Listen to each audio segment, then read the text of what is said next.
I'll go ahead and share my screen with you guys.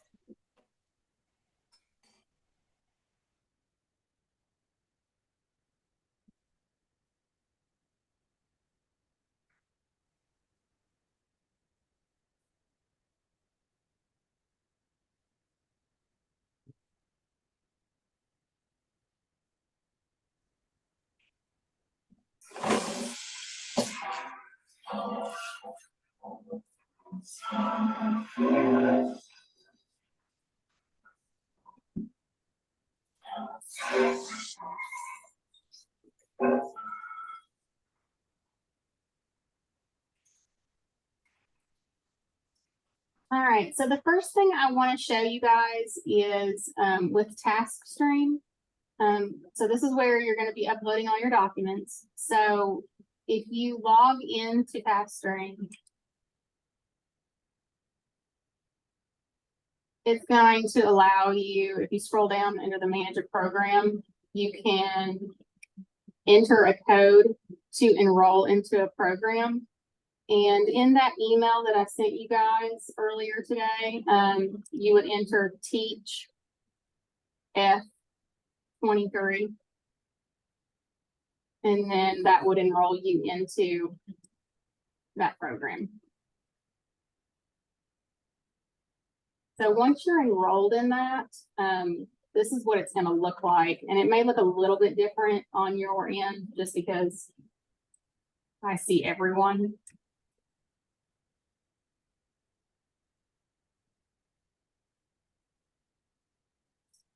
Oh,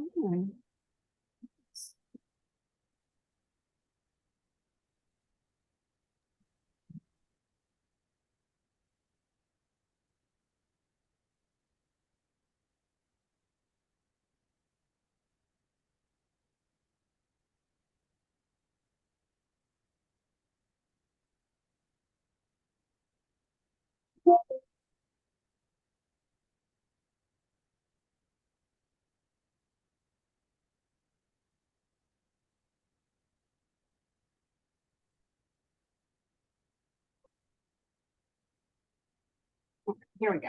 Sorry about that. Okay, so this is what it's going to look like. In terms of these are the different forms that you have to upload. So the first one is the general medical TB risk assessment. So technically that one, you won't actually upload the form. What you will do is, okay, so here's the form. You will go ahead and you will go to your doctor, the one on campus, or if you have a specific doctor that you'd like to see that's your personal physician or nurse practitioner, you can go ahead and go to them and have them complete this form on you. And the only thing that would trigger you needing to get the TB test would be if the physician marks you as positive, meaning that you are at risk for TB. If they mark that positive, you would need to then go ahead and get a TB skin test and include that with this medical form. But if they mark this negative, you do not, I repeat, do not have to get a TB test. So once you have this completed and signed, you would then email it to the EKU student teaching at eku.edu. And again, all of these forms are going to be required by October 15th.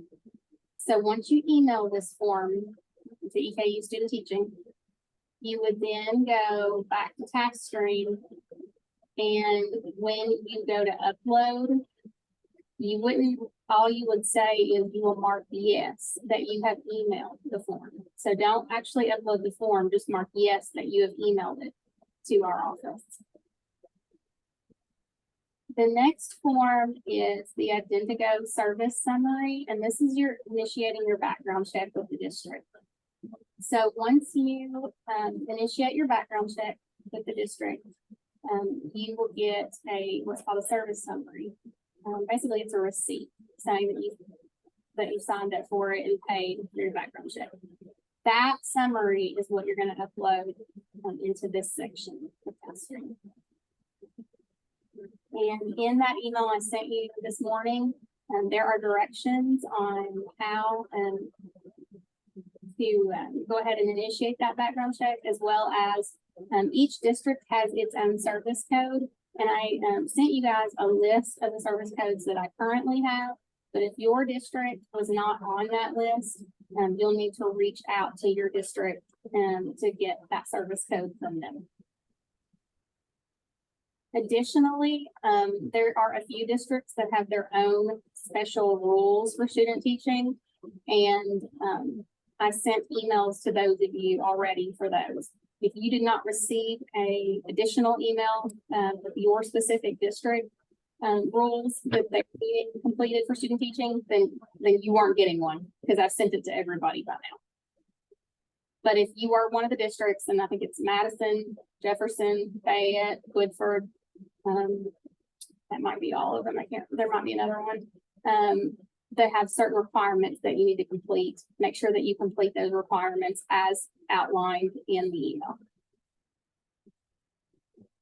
The next set of forms that you'll need to complete is the central registry check, or the CAN check, which you guys did this when you were entering and getting admitted at 300 level to teacher ed. So you'll complete another one of those. And in that email I sent you guys this morning is the directions on how to initiate your CAN check. So once you receive your results back for your CAN, they will email you the results back. I need you to upload the entire form, not just the last page that has the results. I need the whole form uploaded into this section. Also, it does ask that you give an email for where you want that sent to. I would reach out to your board office for your first placement and ask them, is there a specific email that you would like the CAN results to be sent to, so that they have a copy of those. Those of you guys, again, that were in Madison or Fayette or Jefferson, in Woodford, you got specific emails that you're supposed to be sending yours to. The next is proof of liability insurance. I don't care how you get this. KE, on the email again that I sent you this morning, there are links for KEA and KATE under the on that student teaching document attachment. You can use KEA or KATE. They provide free liability, like a free membership for students, and that covers your liability insurance up to $1 million for this year. So you can go ahead and apply through them, through those links that's on that student teaching document. Those of you, I think, that are in, I think it's Dr. Krill with Exceptional Children, or the student organization, I think they provide it. It's National one provides the liability insurance. So if you have it through them, you can upload proof of that. I'm sorry, was somebody saying something? Yeah, it's CEC. It's the Council for Exceptional Children. Thank you, Lakin. Yes, so if you're a member of the Council for Exceptional Children, they provide coverage for the liability insurance, so you can upload proof of that, and that will, so you don't have to then go into KEA or KATE to get it. So any of those, again, are free. If you are going through KEA or KATE, just make sure that when you are enrolling, you are choosing the student membership, because that is the free membership. I have a question about what you want for proof. Okay. I've got an email that says I'm a member, and like I can like print off like I guess my membership page, but there's no actual like proof of insurance. Like no, that's with fine. or medical insurance. So basically for proof for that, guys, like if you can do a PDF of your membership card, or if you have an email that states you're a member, anything like that, that's proof. That's fine. That's all I need. Okay, I also have a question. Sure. So I am employed by the Madison County School District as a sub. I have been since March. So do I just need to go in there and already like email you the proof of all of this that I've already done? So for those, so there are several of you that have reached out saying that in the district that you requested as your first district choice that you're already a sub for them. So the way I'm telling you guys in that situation, if you guys will email your board office for that district. And tell them, you know, that you're getting ready to student teach in the spring, and that our office just needs to know that the district is able to accept the current documents they have on file with you as a sub, in regards to your background check, your CAN check, you know, any of those documents. If they're good with the ones they currently have on file, if they will just put an email together and send that to you and me both, just saying that they're fine with that, you can use that email and upload that in those areas, and that's your proof. Like, you don't have to redo a background check or a CAN check if they're willing to say that we're good with the ones you've got for substitute teaching. Okay, thank you. Yeah. I'm sorry, I also have a question. Yeah.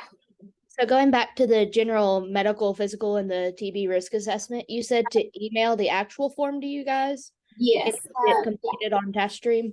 Yes, so on the form itself, at the very bottom, it has an email. So you'll email the form itself to that EKU student teaching at eku.edu. And but then when you go into TaskStream, you'll just, and under that section, you'll just check yes, that you have emailed it to us, but don't upload the document in TaskStream. The reason being is TaskStream is not HIPAA compliant, like that's the medical compliance regulation. And so we can't upload medical records into TaskStream. So yeah, so just go in and check yes, that you've emailed it, and then email it to that EKU student teaching email. Okay, just wanted to make sure. Thank you. You're welcome.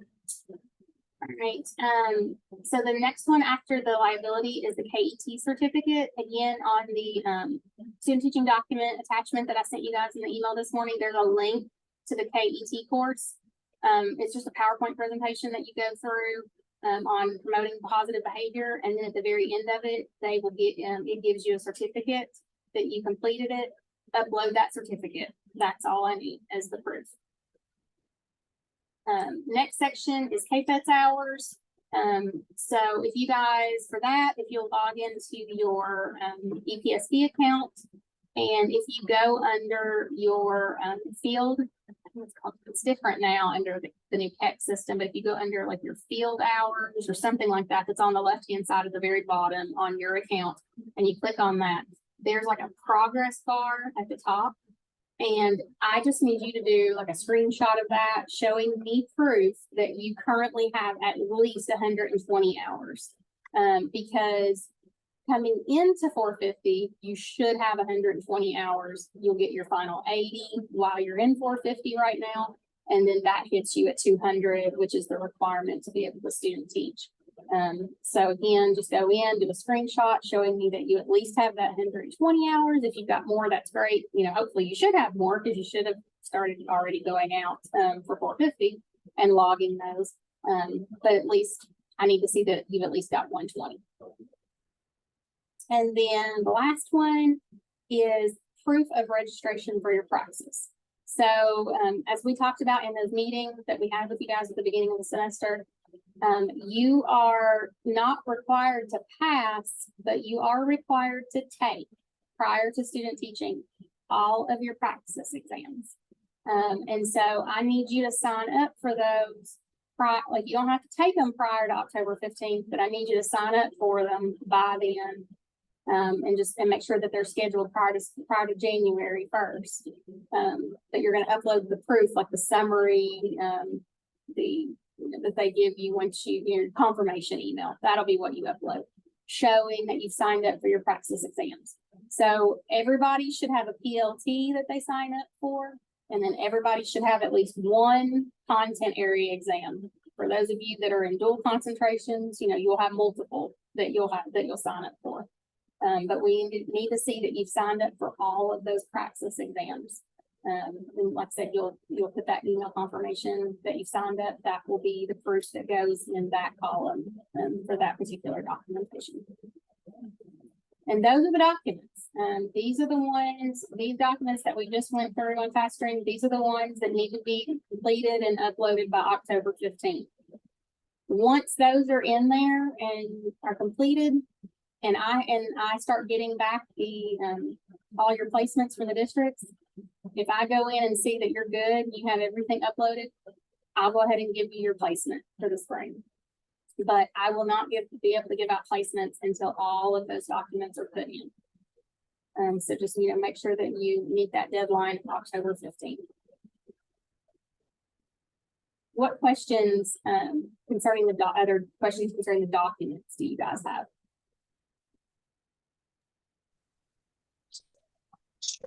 I have a current TB test for my job that I've had to do this year. Can I just send that in, or do I need to do the assessment? You have to have the medical form. I don't know if maybe you joined late or not, but again, for those of you that did, with that medical form, everybody has to complete the actual medical form itself. So this form, everyone has to complete. The only way that you have to show a TB test is if the provider marks positive in the risk assessment section. Then you would be required to get a TB test and attach that along with the medical form. But if it's marked negative, you don't need a TB test, just the form. And that's even if you have a full on, like I work at UK Hospital, I have a full on blood test for TB. Yeah, regardless, it doesn't matter if you've had TB tests in the past or if you work at a place that currently requires a TB test, you have to complete this medical form. This one is a requirement regardless. Do we need to send our praxis results to EKU or no? So when you sign up to take your praxis exams, you will note in there that you want your score sent to both EKU and EPSB. Okay, thank you. Yep.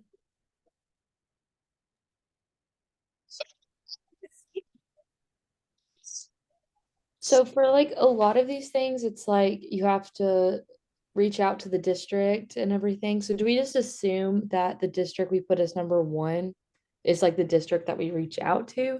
Yeah, so which district are you? Boyle County. Boyle. So what are you a sub for them? Is that the reason why you need to reach out to them? No, I just know you said for the background check and then for the CAN report, reach out to the district, ask if there's an email we're supposed to send it to. Yeah, so you can just call the regular, just the main board office and just tell them that you're going to be student teaching in the spring. And is there a standard email address that they would like results sent to?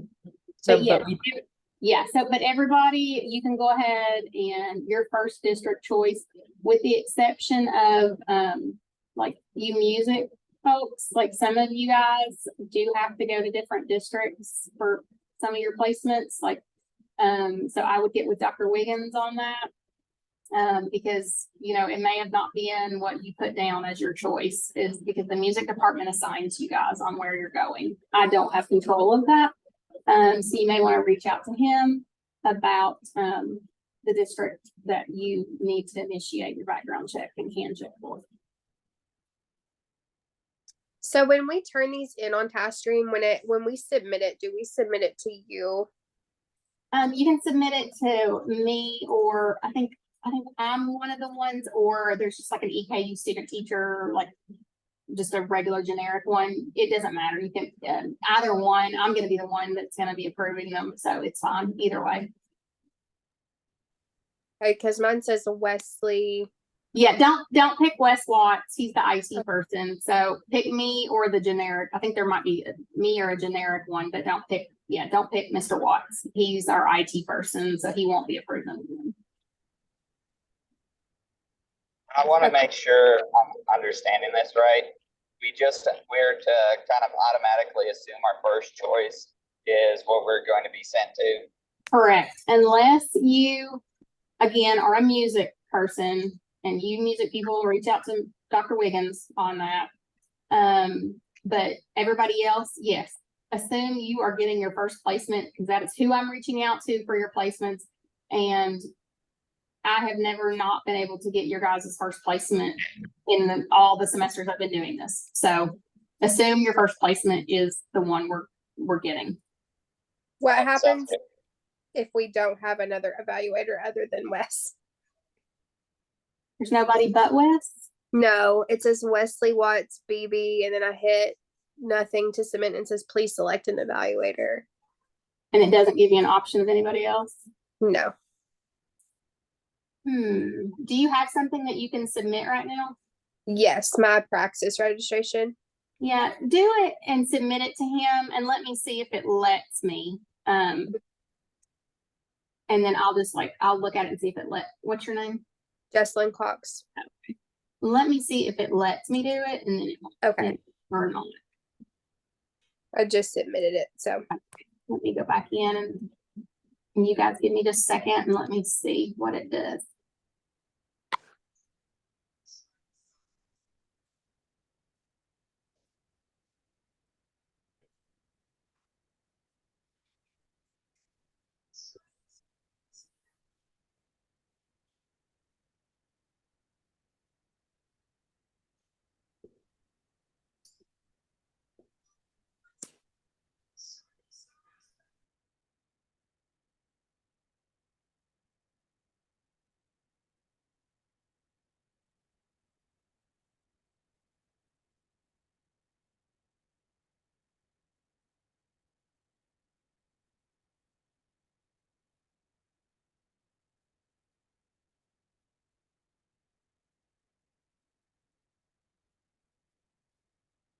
It lets me, so you guys can pick whoever on the evaluator. It's just, it defaults and lets any of us that are evaluators go in. So you're good. And Jesslyn and I already evaluated that one, yes.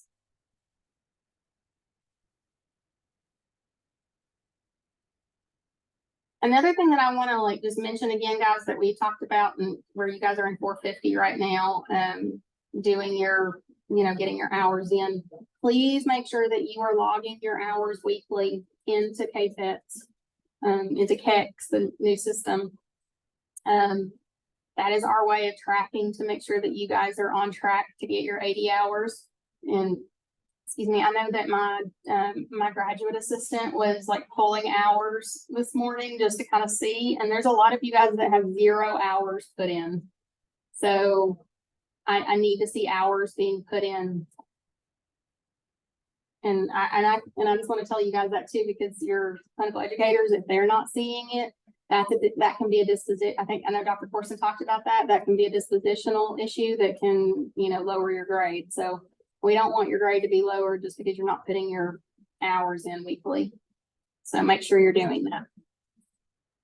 I have a question. Yeah.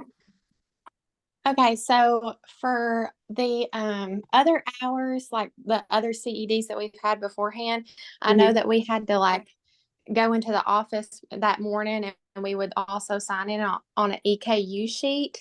Is that a thing this time? Because I haven't done that yet at my school. No, I know typically we like having those sign-in binders. The problem with that is, and hopefully we'll have those in the future. We've lost 3 people in our office this past semester to retirement and or changing jobs, and so we're down a lot. Where we're down a lot of staff, that was something we were not able to get put together for the schools. So no, there aren't sign-in binders for you guys right now. So don't worry about the fact that you're not seeing those to sign in on. The clinical educators are aware of it. Okay, thanks. Yeah. I also had a question about logging the hours. Okay. I saw on the Blackboard page for CED 450 that there was a mission statement that we're supposed to be including. I didn't realize that we were supposed to be including these in our descriptions.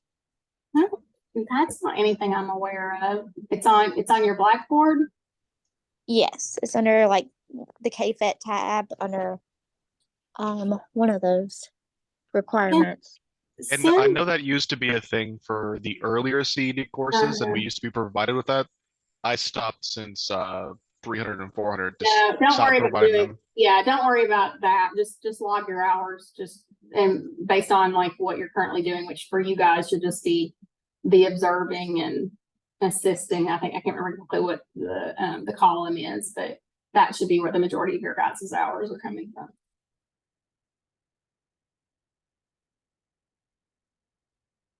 Also, I had my GA send you guys, everybody got invites for the job openings teams page this morning. It might have went into your spam. I don't know if it did or not.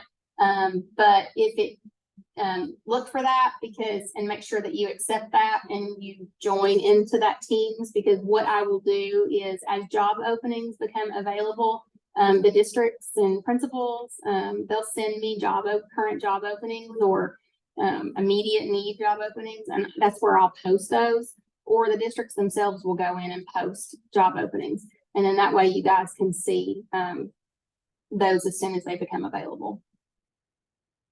And you'll be able to keep that, even after you graduate, and you can like see those as they come in. Dr. Corson, there's a few people in the chat. Are you able to see the chat? Yeah, hold on a second. Let me go to that. Right. First one we talked about. Miss West, I had said if you all have already, if you guys are current substitutes or some kind of employee with the district that you're going to be student teaching in, you can email your district, the board office, and just ask them if they are okay with the current documents they have in file with you in regards to the background check and the can check. And if they're fine with those and they don't need new ones, then just have them send an email that's got you copied on it to me saying that they're fine with the current documents they have. And that email is what you guys will upload as your proof in those task stream sections. So you won't have to do it again if they're fine with it. I'm not requiring it if they're fine with it. No, you don't have to get the forms, just the email saying that they're fine with it is all that's needed to be uploaded.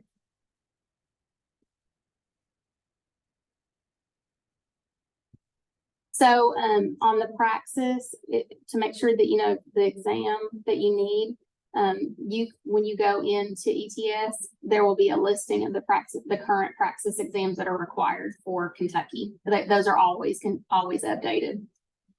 So if you're an elementary person, you'll go to the elementary and it'll tell you the code for what's required.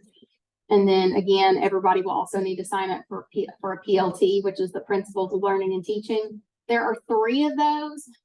One, it covers, I think, K through 6, maybe. Hang on a second, let me look. Yeah, K through 6. Then there's one that's 7, then 5 through 9, and then there's one that's 7 through 12. Obviously, if you're elementary, do the K through 6. Your middle grades, do the 5 through 9. If you're a high school secondary person, do the 7 through 12. Just go by. If you're somebody that's P through 12, I would pick the one in the area that you anticipate working. If you're a music person, because you're P through 12, if you anticipate doing high school, I would do the 7 through 12. Because again, that does capture the 7th and 8th grade as well as the high school.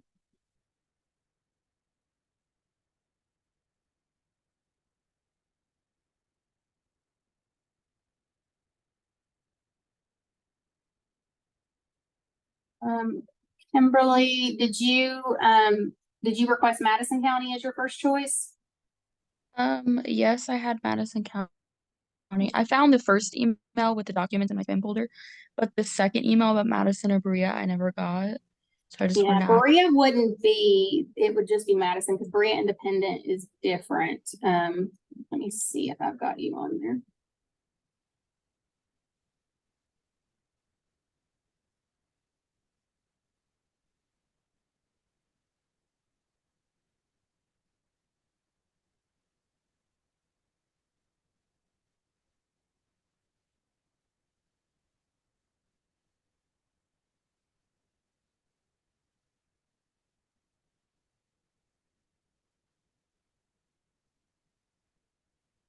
Oh, you had put down model as your first choice. Is that not what you want? Okay.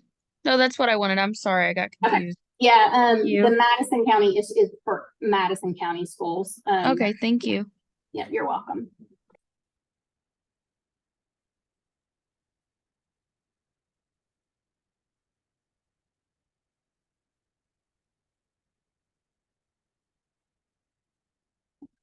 think I've answered most of the questions. Does anybody have any more questions?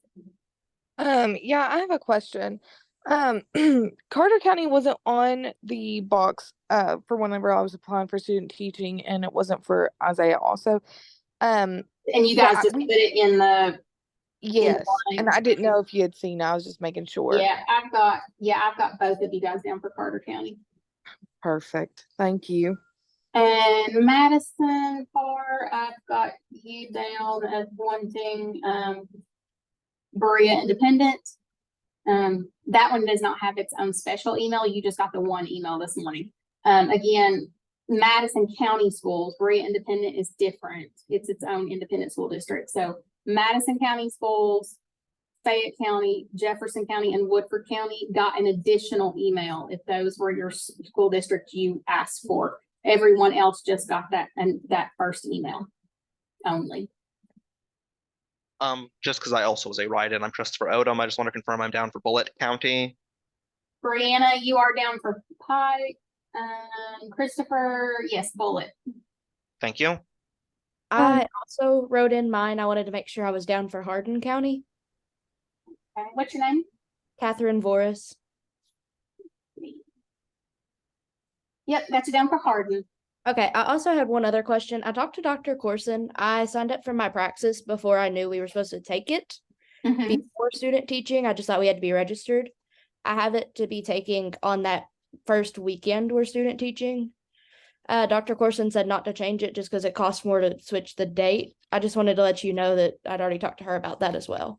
Okay, that's fine. If you don't care, will you send me an email just so I can make a note of that? Because otherwise I won't remember. I got you telling me that. All right, thank you. I got you. Yeah, no problem. I was also gonna say I had talked to you the day that we got our placements for CED 450, and I had the same CT last time and this time, and I had put on my student teaching application that if at all possible, not that I have any problems in mine, I would just like a different one just for more experiences because I've not been like lower elementary at all. So I was just making sure that you had seen that on there. So unless you all specifically asked to be with your cooperating teacher that you currently have, you will be with somebody different. Okay. And then for you guys that are doing elementary, you will have 2 placements. You'll have your first day. Now it may alter depending on if you have primary or intermediate, first or second, but you will have a primary placement, which will either be K through 3. And then you will have an intermediate placement for the other 8 weeks. That will be 4th or 5th. You'll see both. All right. Thank you. And so for any of you guys that have dual concentrations, so the middle grades, if you are an LBD or a DHH, I know there are a couple of you guys that are the English history dual certs. Your placements are broken down into 8 weeks. So you'll be with your first concentration for the first 8 weeks, and then you'll move on the second 8 weeks. So you'll get like about 35 or so days with each placement. So if I didn't put that I would like to stay with the teachers that I'm currently with for student teaching in my student application, does that mean that there's no way for me to possibly stay there? I can't make any guarantees because I have already sent off some of the requests, but if you would like to send me an email and tell me that you would and who that was, I can try to see if that's still possible. But again, I can't make promises now because I have already sent off those requests. I have a question about the praxis. I'll send you guys out the link for ETS for the praxis signups when we get finished with the meeting. And like I said, if you go into it when you're signing up, you can click on the requirements for Kentucky and go into your specific content area, and it will tell you the exams that you have to take and the test code number. It's like a 4-digit code for the one that you'll need to sign up for. But I'll send you guys the link after the meeting. Anastasia, I think you have your hand up. Yeah, thanks, Brandy.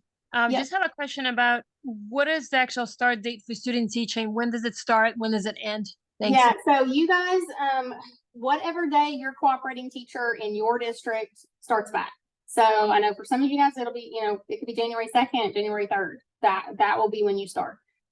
You will go every single day that your cooperating teacher goes. You will follow their calendar. So, your spring break week is your district spring break week, not ours. Any days off that the district has, those are your days off. You don't follow anything EKU wise. So just do as your cooperating teacher does. You guys will end. Hold on just a second. Actually, let me pull up that sheet. Hold on just a second. Let me share my screen again.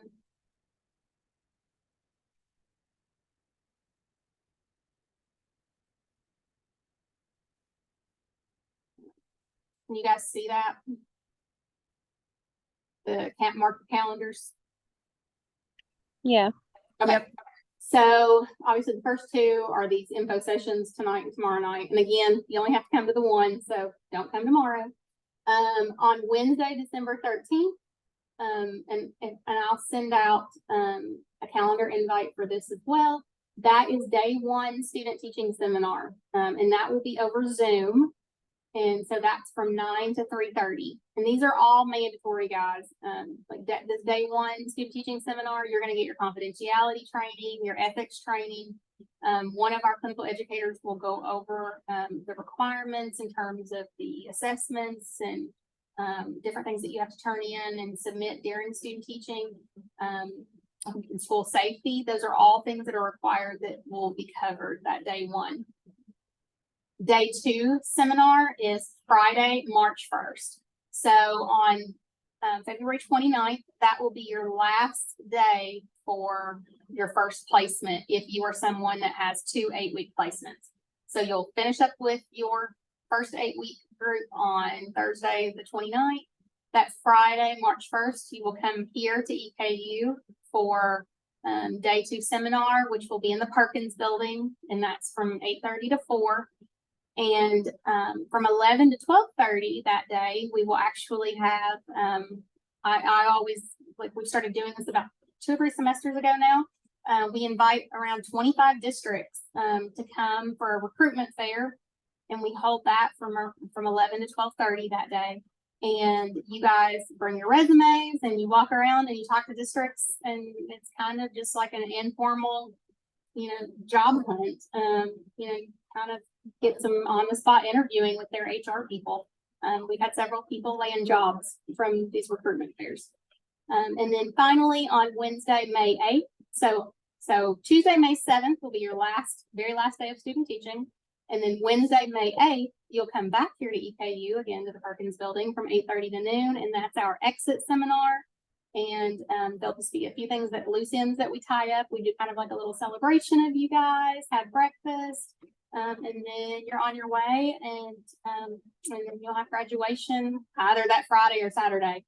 Don't ask me when it is. I don't know. I won't know until probably sometime in February. Just because I think we just found out a month ago when the fall graduation is. So yeah, the registrar's office is the one that runs that, and they will update that as soon as they have that decided. But please make note of these dates, because these are dates, they are required. You have to come. And again, as I was saying to Anastasia a few minutes ago, this is for everybody. You do as your cooperating teacher does. So as soon as your cooperating teacher starts, that's when you start. You go on professional development days for your district. When the kids are not there, you still go. You go and you do as your cooperating teacher does. Any questions regarding any of those dates? I had a question about the December date. I had a vacation planned about a year ago, and it is during that time. What do I do? Well, it's over Zoom, so can you Zoom during that day? No, I will be in the middle of the ocean. Okay. Well, you'll have to send an email to myself and Dr. Corson, and we'll have to see what alternative we can do in its place. You can watch the recording, and then we can have an alternate assignment for you if it's not possible for you to do that. That's the reason why we tell you guys early on. We've said this in the meetings over the last several semesters. Don't make plans during your leading up to your student teaching semester, because there are dates for meetings that can't be changed, that are required. So that's why we've told you guys in the past not, to make sure that you leave those open. But again, just send an email to myself and Dr. Corson letting us know that you're not going to be able to attend. Okay, I will do that. Thank you. So these dates There's that are on here, I just want to make sure, do we need to make sure that our cooperating teacher knows about these events in the school district, or will they already know about them? You don't have to let the district know. Your cooperating teacher, they'll know. I will tell them in the email that I send to them. But again, just like everybody else, they're crazy busy and they may forget. So, just give them a heads up and a reminder for those days. There's another question in the chat. Yeah. Let's see.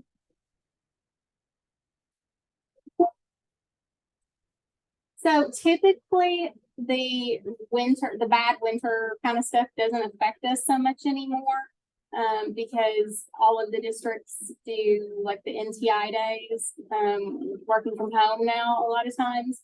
And you guys are allowed to count those days. So if your district's on an NTI day and you're working from home and you're monitoring your Google Classroom, or your cooperating teacher, has given you things to grade or lessons to work on and prepare, you're allowed to count those days. We'll talk more about that. That's something else we'll talk about during day one of your student teaching seminar. But honestly, guys, the spring group, you guys are the ones that have it easy. You typically get above and beyond 70 days. The fall group is the one that's got a lot more tighter of a turnaround, and they're the ones that struggle sometimes to get the days in, but you shouldn't have an issue getting your days in. Let's see.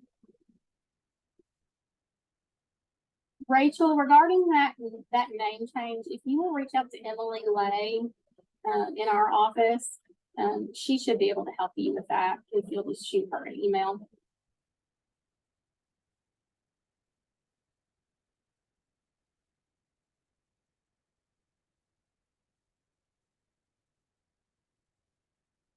All right, any other questions? Anything else I can clear up or answer regarding any of the student teaching documents, or anything?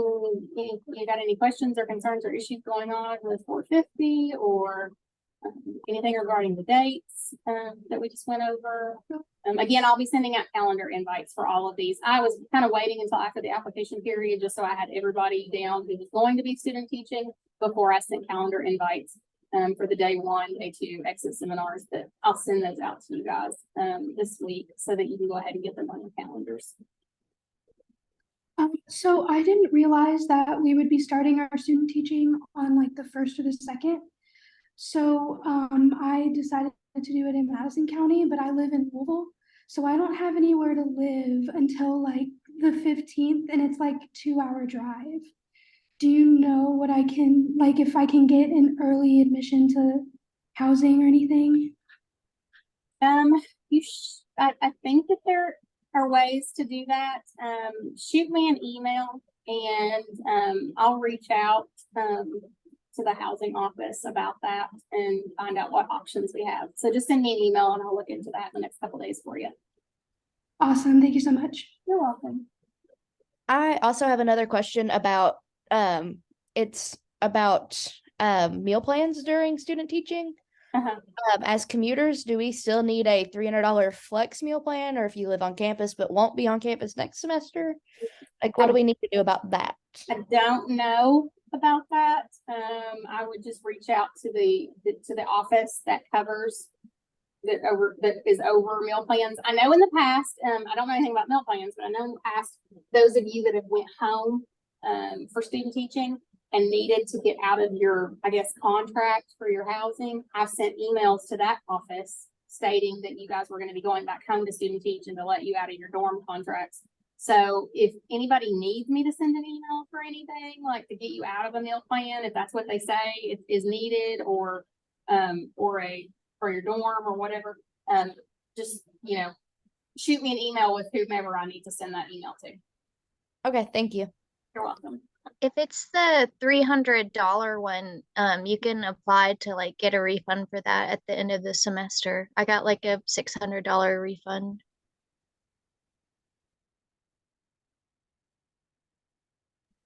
Yeah, I worked at the card office over the summer, and I had actually talked to my boss about that. Her name is Mary Miller. You can just send her an email. She said that there's something that she's been able to try to get us out of the $300 for next semester if we don't want to try to do like the refund. But I would check with her because she didn't give me like a solid answer on that. Yeah, so guys, reach out to, so perfect. So reach out to Mary Miller, and if she needs some kind of email from me that, you know, verifies that, yes, you guys are student teaching, I can send that email. So you can just let me know. I have a question. What if over winter break, like we have vacation planned and we're not supposed to be back around the 1st or 2nd? You're gonna need to come back.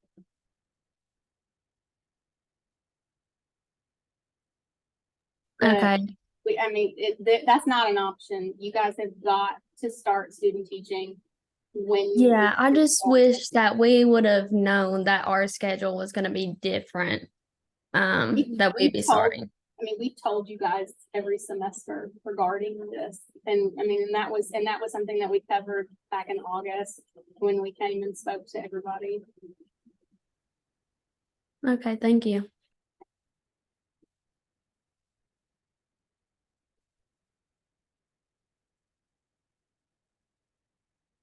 Any more questions? So again, I'll send that ETS link out to you guys. It may not be until tomorrow when I get back in the morning when I get into the office. And then I will get those calendar invites out for all of the upcoming meetings.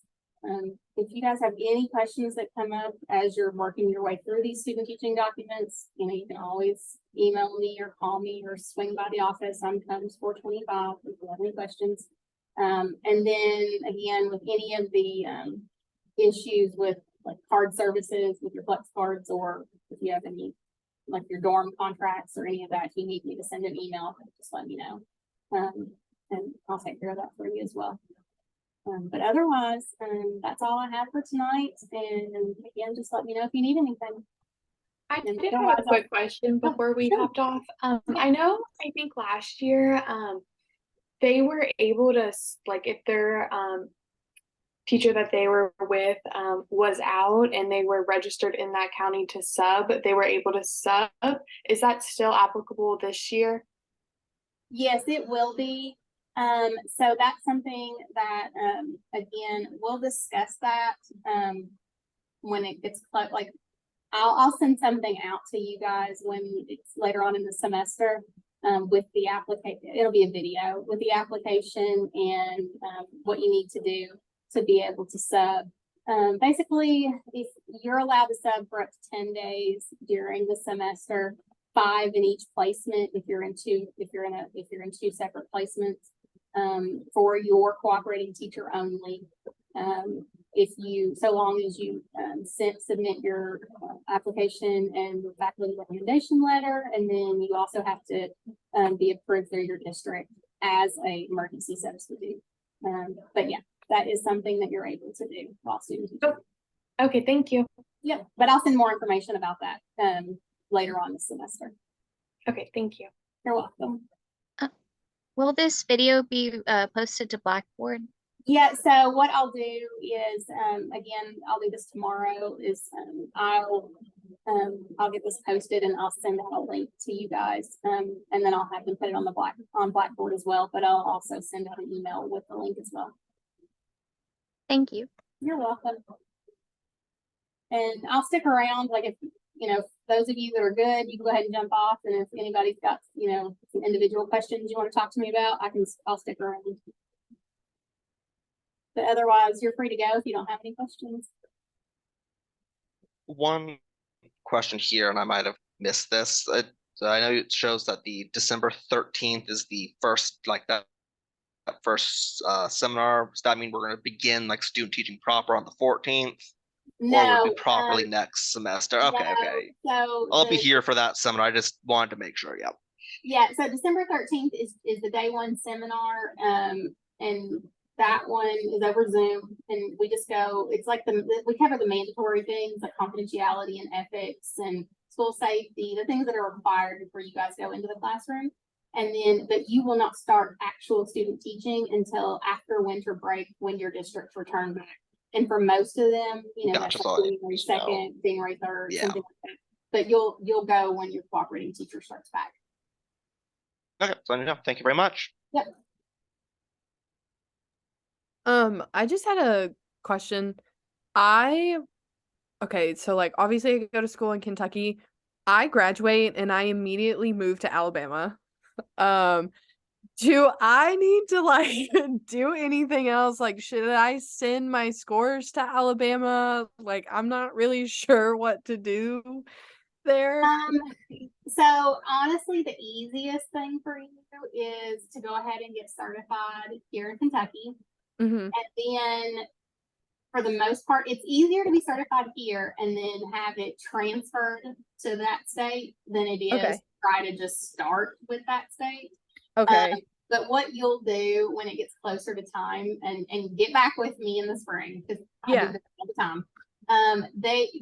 You'll reach out to Alabama's professional education board, like the one that we have here, and they'll have a like a education verification form, and that'll be the form that I'll complete for you once we get you certified, and then that'll be the form that you'll use to get that transferred.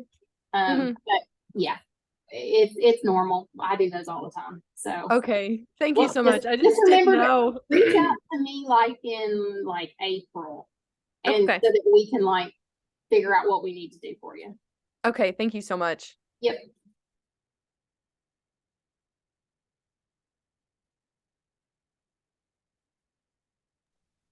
I had a question about model. Yeah.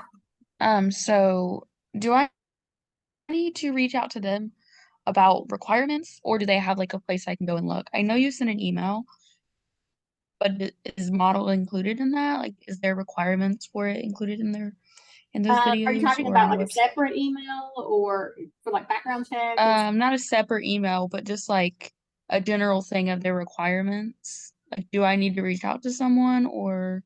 No. So for them, you'll actually, model doesn't have a separate service code. So you will use Madison County service code for model. But I would reach out to model and ask them what email they would like the results for the background check and the can check to be submitted to. Okay. Is there someone I should reach out to, or do I just like search it up and email whatever comes up? Just call, actually, I'm trying to think of who the best person would be. Actually, you know what?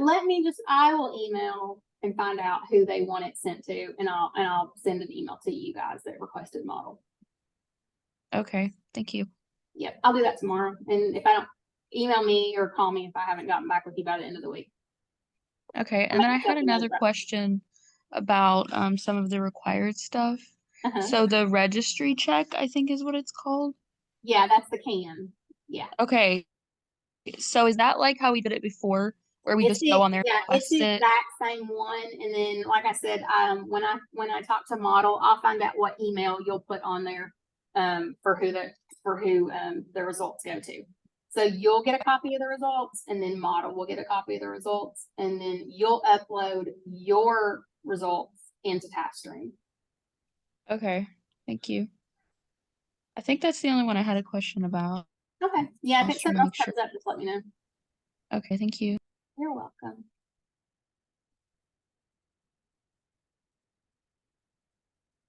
Yeah, like I think I said, yeah, the recording I'll make available, like I'll have them put it on Blackboard, and then I'll also send you guys an email out with the recording link.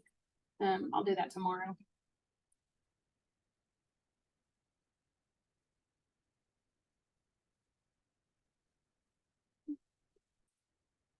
Anybody else got any questions? I had a question, but mine is kind of more like situational. Okay. So I'm just gonna send it in an email. I was kind of already working on, but I'm gonna send it like soon so you can Okay. look at it whenever you have the time. Okay, yeah, just send it to me and I'll take a look at it tomorrow and get back with you. Okay, thank you.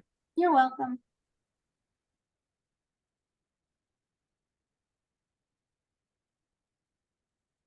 Does anybody else have anything?